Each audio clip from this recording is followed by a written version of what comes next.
Here with Dom Guiliano, Portfolio Manager of Magellan Financial Group. Thanks for joining us, Dom. Pleasure. Shooting down of the Malaysian Airlines plane recently has put a lot of focus on Russia, Ukraine, and particularly the sanctions from Western countries and Europe on Russia. So we were just thinking, we're just looking for whether or not the sanctions that are likely to be imposed on Russia is an investment event that the investors should be mindful of, and whether it's likely to cause damage or whether it's just noise. I'm just interested in your view, given your focus on Europe. Yes, so Russia is certainly one of the larger emerging market countries out there, and they do undertake a significant amount of trade. And they also have been, they have been a fairly open economy in terms of accepting foreign multinational investment, business, etc.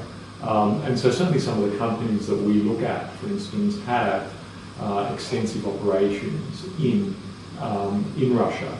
However, those operations need to be thought about in the context of the wider group. So if you think about a Visa or a MasterCard, for instance, in which we have investments in, Russia contributes less than 2% of revenues, right, and even less of profitability. So yes, there is an impact in terms of revenue impacts and margin impacts, but it really is at the margin. There's some other companies that we own and invest in, companies, if you think about McDonald's, Danone, they have also operations in Russia, but then again you also have to think about them in their global context. Both companies, as you know, are very large multinationals and have extensive operations throughout Europe, emerging markets generally, and North America. Yeah. So you do have to think about the operations, the materiality of them. You also have to think about the nature of the operations in those countries.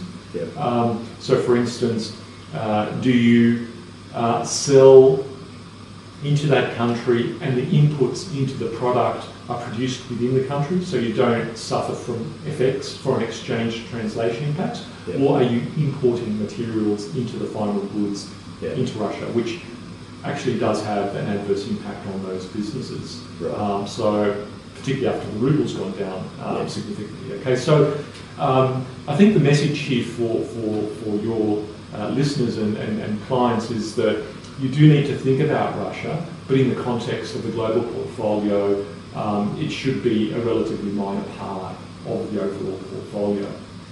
In terms of consequences for economies in general, look, Russia is a major trading partner to Europe. Yeah. And the trade that tends to happen is commodities out. Yes. So think natural gas and oil. Yep. And finished products in. So think about BMWs and Mercedes and Danone products, medical products, healthcare, all that kind of stuff going into Russia. But again, here you have to be a little bit contextual. So if there was some serious conflagration, something which blew out beyond our current expectations and what you're seeing in that part of the world, yes, there would undoubtedly be spillover impacts into places like Germany, Italy, etc., both on potentially higher import costs on commodities and also reduced exports.